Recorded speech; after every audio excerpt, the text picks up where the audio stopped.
Barrister Parvateesam రెండవ భాగం.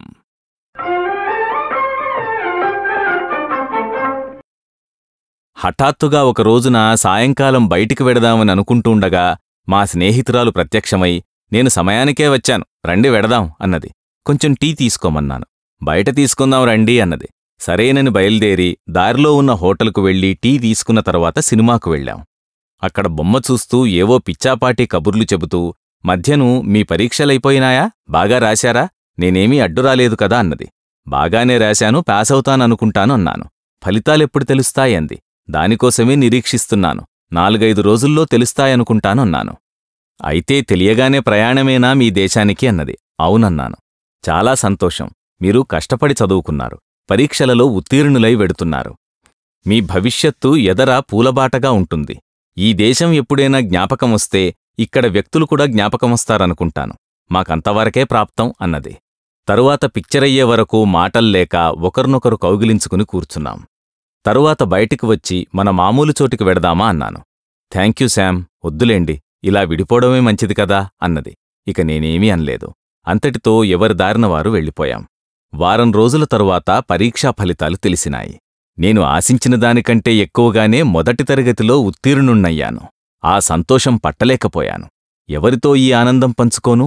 ముందు మేస్టరుతోటి, రాజుతోటే చెప్పి వాళ్ల అభినందనలు తీసుకుని నా బసకు వచ్చి మా ల్యాండ్లేడీ గదిలోకి వెళ్లి నేను పాసయ్యానని చెప్పాను. ఆమె ఏదో వంట చేసుకుంటున్న మనిషి బ్రహ్మానందపడి ఆ మురికి చేతులతోనే నన్ను గట్టిగా కౌగిలించుకుని ఈ బుగ్గా ఆ బుగ్గా ఎంతో ప్రేమతో తన కొడుకుని ముద్దెట్టుకున్నట్టు ముద్దు పెట్టుకుంది. నన్నెంతో అభినందించింది. నిండు హృదయంతో చేసిన ఈ అభినందనకు నేను ముగ్ధుడనయ్యాను. కూతుళ్ళిద్దరూ నవ్వుతూ నాకేసి చూస్తూ నిలబడ్డారు. అలా నిలబడతారేం, మీరేమీ అభినందనలు చెప్పరా అన్నాను. చెప్పకేమండి, అందుకే నిలబడ్డాం. హార్టియెస్ట్ కంగ్రాచ్యులేషన్స్ అని ఇద్దరూ చేతులు జాపారు. ఓస్, ఇంతేనా? మీ అమ్మలాగే మీరూ అభినందిస్తారని ఆశిస్తుంటే ఊరికే చేతులు జాపి ఊరుకుంటే ఎలాగూ అని వారిద్దర్నీ దగ్గరకు లాక్కుంటూ వారి నుంచి ఆశించిన పని నేనే చేసి ఊరుకున్నాను. తల్లి కడుపు చెక్కలయ్యేటట్టు నవ్వింది. పెద్దమ్మాయి కొంచెం సిగ్గుపడి బుగ్గలను గులాబీలు పూయించింది. నువ్వు ఇలాంటి అల్లరిపిల్లాడివని తెలుసు, నీ పని చెప్తా ఉండు అంది. సరే అయితే రా అని చెయ్యి పట్టుకుని నా గదిలోకి లాక్కెడదామని అనుకుంటూంటే నన్ను విదిలించుకుని పారిపోయింది. పరీక్షా ఫలితాలు విద్యాలయంలో ప్రకటన కాగానే, ఆ ప్రకటన మన వాళ్లందరూ చూడగానే, నేను మొదటి తరగతిలో వచ్చానని తెలియగానే మనవాళ్లే కాక ఆంధ్రేతరులు కూడా ఎంతోమంది తండోపతండాలుగా నా గదికి వచ్చి నన్నెంతగానో అభినందించి పైకెత్తేశారు. మన వాళ్లందరిలో వయస్సులో నేను చిన్నవాణ్ణి కావడం, ఇంత త్వరలో పరీక్షకు వెళ్లి ప్రథమ తరగతిలో రావడం వాళ్లందర్నీ ఆశ్చర్యచకితుల్ని చేసింది. ఈ పరీక్షకు ముందే నేను ఇండియన్ అసోసియేషన్లో సహాయ కార్యదర్శిగా ప్రముఖ పాత్ర వహించడం, ఆ దేశానికి మన చెడుగుడి పరిచయం చేయడం, నేనెంత తొందరగా గాల్ఫ్ ఆట నేర్చుకుని ప్రథమ తరగతి క్రీడాకారునిగా పేరు సంపాదించడం వల్ల నేనందరకూ సుపరిచితుడనూ అభిమానపాత్రుడనూ అయ్యాను. ఈ వచ్చిన వారందరూ నన్ను అభినందించడమే కాక మాకందరకూ వెంటనే పార్టీ ఇస్తావా చస్తావా అని కూర్చున్నారు. మహాప్రభో, నేనింకా చావదలుచుకోలేదు, అందుకని పార్టీ ఇచ్చుకుంటాను, సాధ్యమైనంత త్వరలోనే ఏర్పాటు చేస్తాను. మా గ్రహస్థితి బాగుండనప్పుడు ఇలాంటివి వస్తూ ఉంటాయి, ఇక్కడ అయిన ఖర్చుకు ఇది వడ్డీ అనుకుంటాను, దయచేయండి అని అందర్నీ పంపించేసి నా మిత్రుడు రాజును, అప్పుడొచ్చిన ముక్కుపొడుంగాణ్ణి, ఈ మధ్యనే రజస్వలైన కుర్రవాణ్ణి, పాపం ఆ పని చేసింది అతని భార్యలేండి, సంప్రదించి వారి సహాయంతో ఒక చిన్న హోటల్లో తేనీటి విందు ఏర్పాటు చేశాను. ఇదివరకు 1-2 సార్లు చేసినట్టుగానే ఆఖరుసారి పులిహోర, సత్యనారాయణ ప్రసాదంలాంటి రవ్వకేసరి నేనూ రాజూ కలిసి తయారుచేశాం. పాకం అద్భుతంగా అమరింది. ఇదంతా తనవల్లనే అని మా రాజు అనుకున్నాడుగాని నేను మట్టుకు అతను నా పక్కన నిలబడి భుజాలెగరేస్తుంటే ఈ ప్రసాదాలు తయారు కాలేదని, వాటికా రుచి లేదని ఖచ్చితంగా నచ్చజెప్పాను. అతనెంతో చిన్నబుచ్చుకుని, అలాగే చూద్దాం, ఇది మన మధ్య తేలే విషయం కాదు, సభాముఖాన్నో కోర్టులోనో తేల్చుకోవలసిన విషయమిది, చూస్తూ ఉండు అన్నాడు. సాయంకాలం పార్టీ దిగ్విజయంగా జరిగింది. అందరూ ఎంతో సంతోషించారు. నాకు తెలియకుండానే ఎవరో తబలా హార్మోనీ తెప్పించి రహస్యంగా అక్కడ దాచి ఉంచారు. పార్టీ ముగియగానే, టేబులు ఖాళీ కాగానే 2-3 మిత్రులు తెలుగులోనూ హిందుస్థానీలోనూ పాటలు పాడారు. నన్నూ పాడమన్నారు. నా చేత కాదన్నాను. నువ్వానాడు కుమారస్వామిగారి సభలో పాడావు కదా అన్నారు. నేను పాడలేదు, పద్యాలు చదివేను అన్నాను. పోనీ అవే చదువు అన్నారు. కాదనలేక భాగవతంలోని కొన్ని, హరిశ్చంద్ర నాటకంలోని కొన్ని, ఇంకేవో కలగాపులగంగా కొన్ని పద్యాలు చదివాను. మిత్రులందరూ ఒకరి తర్వాత ఒకరు ఉపన్యాస ధోరణిలో వారి హర్షామోదాలు తెలియపరిచారు. కొందరు ఎంతో చమత్కారంగా హాస్యరసప్రధానంగా మాట్లాడారు.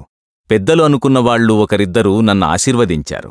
ఏమైనా నాకు ముందు బ్రహ్మాండమైన భవిష్యత్తున్నదని, దిగ్విజయంగా జీవనయాత్ర సాగించగలనని, ఇంటికి వెళ్లగానే మామూలు పద్ధతిని మర్చిపోకుండా బుద్ధిమంతురాలైన, రూపవతి అయిన, విద్యావతి అయిన, గుణవతి అయిన కన్యను చూసి వివాహం చేసుకోమని, అలా చేయని నాడు, అటువంటి కన్య అక్కడ దొరకని నాడు ఇక్కడ నుంచి 1 డజను మందిని రవాణా చేస్తామని కూడా సలహాతో పాటు అభయమూ ఇచ్చారు. అందరూ నాతో కరచాలనం చేయడంతో హిప్ హిప్ హురే అనే జయజయ ధ్వానాలతో పార్టీ ముగించి అందరూ ఎవరిదారిన వాళ్లు వెళ్లారు. నా ఆనందం పట్టలేకపోయాను. అక్కడే కూర్చుని కొంతసేపు పొంగి పొరలి వస్తున్న ఆనందబాష్పాలను అణుచుకుని లేచి బయటకు వచ్చాను. నా మిత్రులంతా ఒక్కరూ మిగలకుండా నన్ను ఏకాకిని చేసి చక్కాపోయారు.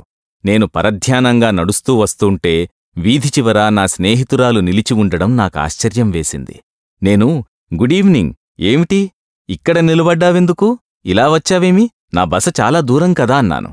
నాకు బస ఎంత దూరమైనా నీవెప్పుడూ నాకు దగ్గరే కదా, ఈవేళ పార్టీ ఉన్నదని ఇక్కడికి వచ్చి ఉంటారని తెలుసుకుని మీరు ఒంటరిగా కనబడతారనే ఆశతో వచ్చి ఇక్కడ సుమారు గంట నుంచి వేచి ఉన్నాను అన్నది. అయ్యయ్యో, ఎంత పొరపాటు జరిగింది, నీకెంత శ్రమ కలిగించాను. పార్టీకి అంతా మా దేశస్థులు, నాతో విద్యార్థులే కాని ఆడవాళ్లనెవ్వర్నీ పిలవలేదు. ఎవ్వర్నైనా పిలిచి ఉంటే నిన్ను తప్పకుండా పిలిచి ఉండేవాణ్ణి. రా, అలా పోదాం అని కొంత దూరం నడిచి మామూలు చోటికి చేరుకున్నాం. కూర్చుని కొంతసేపు లోకాభిరామాయణం చెప్పుకుంటూ ఉండగా మాటల మధ్యను అయితే ఇక్కడ మీ పని పూర్తయినట్టే కదా అన్నది. అవును, బహుశా రేపు బారిస్టర్ పరీక్షా ఫలితాలు కూడా తెలుస్తాయి. నేను పాసైనట్టు ఈ మధ్యాహ్నమే వార్త అందింది. అందుచేతను పని పూర్తి అయినట్టే. కొద్ది రోజులలో మీ అందరి దగ్గర సెలవు తీసుకుని ఈ దేశానికి గుడ్ బై చెప్పి వెళ్ళిపోవాలి. మళ్లీ ఈ జన్మలో ఇక్కడికి వచ్చే అవకాశం ఉంటుందని అనుకోలేకుండా, ఆశించను కూడా లేకుండా ఉన్నాను అన్నాను. ఆ ఆఖరు మాట అనేటప్పుడు నా కంఠంలో కొంచెము వణుకు కూడా వచ్చింది. ఆ అమ్మాయికి కంటనీరే వచ్చింది. సంద్రం పుట్టుప్పు అడవిసిరి అన్నట్టు ఎక్కడ భారతదేశం, ఎక్కడ స్కాట్లాండు. నేనెవరినో, ఈ అమ్మాయెవరో, మాకీ పరిచయం ఎందుకు కలిగింది, ఈ సంయోగం పర్యవసించకుండానే మళ్లీ ఈ వియోగమేమిటి అనే ఆలోచనలు ఏవేవో తలలో ముసురుకోవడం ప్రారంభమైనాయి. కొంతసేపు నేనే మాట్లాడకుండా నిశ్శబ్దంగా ఉన్న సంగతే నేను గమనించలేదు. ఆ అమ్మాయి నా ముఖంకేసి తదేక దీక్షతో చూస్తూ, ఏమండీ, హఠాత్తుగా అంత గంభీరులైపోయారు, మనం విడిపోయే సమయము ఆసన్నమైనదని విచారిస్తున్నారా? ఎప్పటికైనా తప్పదని అనుకున్నాం కదా, మీరే ఇలా అయిపోతే నేనేం కాను? ఈ సంయోగ వియోగములు మానవాళికి సహజమే కదా, తెలిసికూడా బాధ ఎందుకు? చేతికందిన ఆనందమును అనుభవించడం, తరువాతను ఆ ఆనందముతోనే విడిపోవడంలోనే సుఖముంటుందనుకుంటున్నాను. చాలా చిత్రంగా ఉన్నది. నేను కూడా మీ ఆలోచనా సరళిలోనే పడ్డట్టున్నాను. అత్యంత సన్నిహితుల ఆలోచనలు అలాగే ఏకముఖంగా నడుస్తాయి కాబోలు. నాకు ఇదో వింత అనుభవం అన్నది. నేను తెలివి తెచ్చుకుని అతి ప్రయత్నం మీదను నా గంభీరముద్ర వదిలి మళ్లీ మామూలు ధోరణిలో పడి కాసేపు కబుర్లు చెప్పుకుని మళ్లీ ఇద్దరం ఒకే క్షణంలో కూడబలుక్కున్నట్టు వెడదామా అని ఏకకాలమందు లేచి నుంచుని ఏ ఉద్రేకమూ లేకుండా కేవలం కరచాలనం చేసిన ధోరణిలో ఒకరినొకరు తేలికగా పెదవుల మీద ముద్దు పెట్టుకుని ముందుకు సాగాం. 4 రోజుల తరువాత కాన్వకేషన్ జరిగింది. హాలు కిటకిటలాడిపోయింది. నేనెంతో కష్టం మీదను నా ల్యాండ్ లేడీ కూతుళ్లకు అక్కడ ప్రవేశానికి టిక్కెట్లు సంపాదించాను. ఆ హాల్లో కూర్చున్నంతసేపు నేను ఈ లోకంలో, ఈ మానవాళి మధ్యనున్నానన్న భావమే లేదు. ఊహలన్నీ నన్ను విడిచి వినువీధిలో విహారం చేయనారంభించాయి. నా పేరు పిలిచినప్పుడు నిద్రలో ఎవరో నన్ను పిలిచినట్టు వినబడి లేచి నుంచుని ప్లాట్ఫామ్ దగ్గరికి వెళ్లి వారందించిన హుడ్ తీసుకుని పట్టా పట్టుకుని నా చోట్లో వచ్చి కూర్చున్నాను. సభ ముగిసింది. అందరమూ బయటకు వచ్చాము.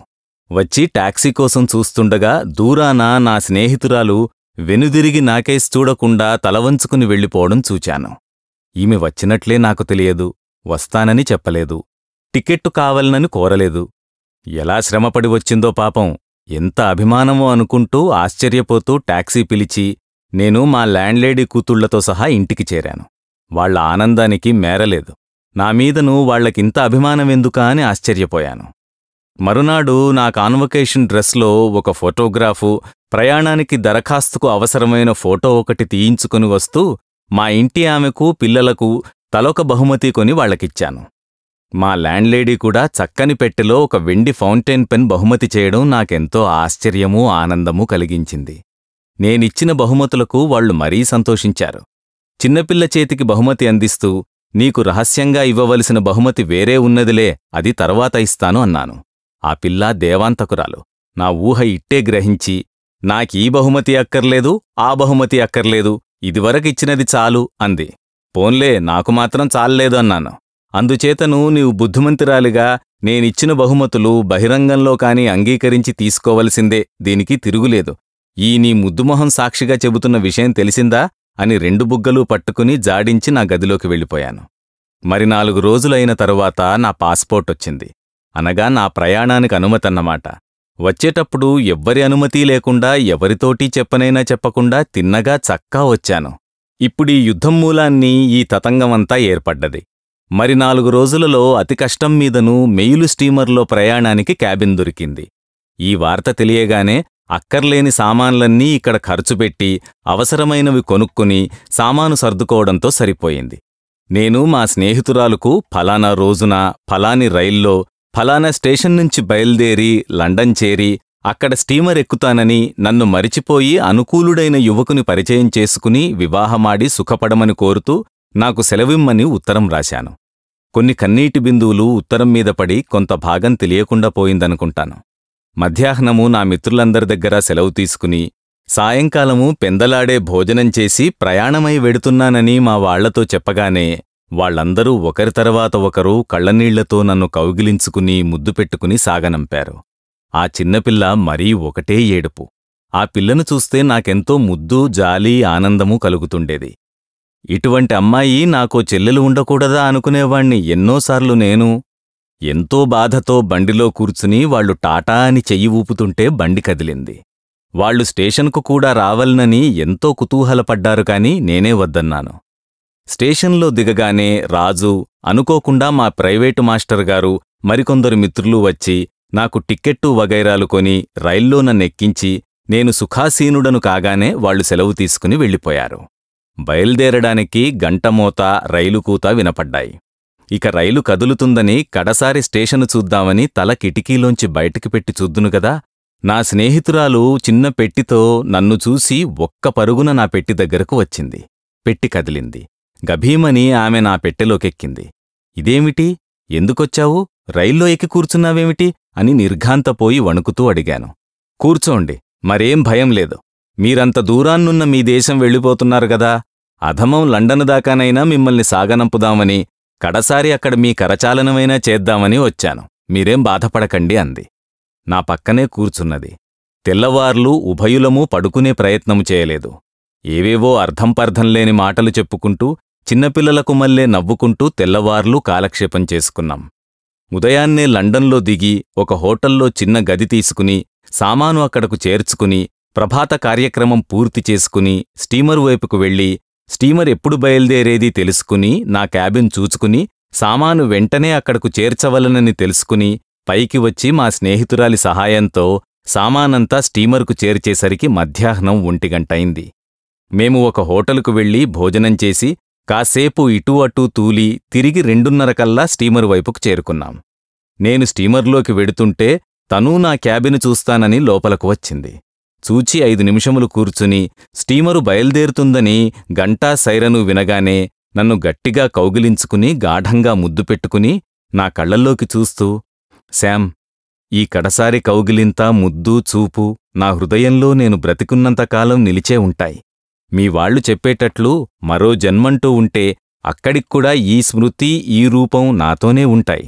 Good bye. నీకు సమస్త సౌఖ్యములు, సమస్త విజయములు పరమేశ్వరుడు అనుగ్రహించగలడు. గుడ్ బై శామ్ అని గబగబా వెళ్ళిపోయింది. ఆమె వెనుకనే నేను డెక్ మీదకు వచ్చి నిలబడి ఆమెకేసి చూస్తూ కన్నీటి పొర అడ్డగించిన కండ్లతో, వణుకుతున్న చేతితో, రుద్ధమైన కంఠంతో టాటా, గాడ్ బ్లెస్ యూ అని మూర్ఛపోయినట్లుగా డెక్కుకు ఉన్న ఇనుపకమ్ముల మీదికి తూలి పడబోయాను. పక్కనున్న ప్రయాణీకులు నన్ను పట్టుకుని ఒక కుర్చీలో కూర్చోబెట్టి కొంచెం టీ తెప్పించి ఇచ్చారు. నేను పూర్తిగా తేరుకుని కళ్ళు తెరిచేసరికి మా ఓడ లండన్ రేవు విడిచి మహాసముద్రంలోకి ఉరుకుతోంది. సాయంకాలానికి నెమ్మదిగా డోవర్ జలసంధి దాటి మా స్టీమరు ఇంగ్లీష్ ఛానల్లోకి ప్రవేశించింది. అక్కడ తరంగముల గడబిడ ఎక్కువగా ఉన్నా ఎలాగో తప్పించుకుని అట్లాంటిక్ మహాసముద్రంలో ప్రవేశించాం. అప్పటికే బాగా చీకటి పడింది. ఎన్నో వేలసార్లు ఆ మార్గాన్నే నడిచిన మా ఓడ చీకట్లో దారి తెలియనట్లు అడుగడుగూ తూచివేస్తున్నట్లు నెమ్మదిగా ముందుకు సాగింది. ఎటు చూచినా గాఢాంధకారం. ఆకాశాన నక్షత్రాలు తప్ప ఫ్రెంచి తీరాన ఉన్న ఏ పట్టణములలోనూ ఒక్క దీపకాంతి కూడా కంటికి అగుపడలేదు. ఇదంతా యుద్ధభీతి కాబోలు.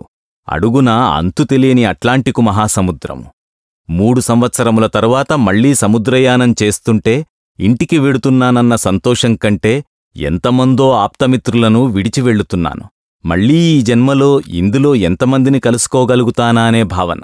వీటన్నిటికంటే మా ఓడ రాత్రింబగళ్ళు ప్రకృతి బీభత్సాన్నుంచి, శత్రువుల రాక్షస కృత్యాల్నుంచి తప్పించుకుని బయటపడి దారి తెలియని ఈ మహాసముద్రమును దాటి నన్ను ఇంటికి క్షేమంగా చేర్చగలదా అని భయమొకటే కొంతసేపు బాధించింది.